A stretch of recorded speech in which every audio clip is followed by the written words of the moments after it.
Hi Margaret, my dad wants to give us some real estate, either directly to me or to me and my brother. Since it's staying in the family, is stamp duty payable on the transfer of the property? What would be the best way to do this transfer? Hi Neville, well that's great that you'll be receiving such a generous gift. The answer to your question will depend upon which state you live in.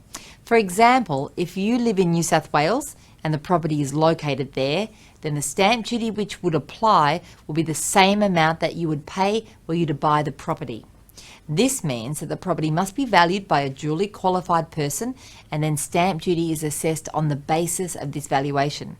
You'll also have the cost of a solicitor or a conveyancer who must still have the property conveyed to you, and so they will charge you for that in a similar way to how you'll be charged if it were a purchase. Where property is transferred between family members, it's theoretically possible to transfer property using a transfer form and without going to the expense of having a full contract for sale prepared with appropriate disclosure documents such as title searches and council zoning certificates. You may prefer to use the usual contract for sale, however, as this will protect all parties to a greater degree. Now, in some states, there may be an exemption for transfer between family members, although this usually applies only to spousal transfers. Depending on the nature of the real estate, some exemptions may apply. Property used for primary production, like a family farm, may be exempt, and other real estate might have some exemptions depending upon the circumstances around the transfer.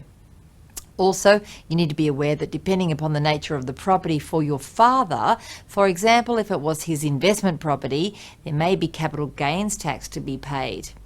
I find the offices of state revenue in each state are very helpful, so you should give them a call and discuss your own personal circumstances. Just take care that you don't go ahead and do this without some good advice, as you don't want to be suddenly hit with a large bill that you didn't expect.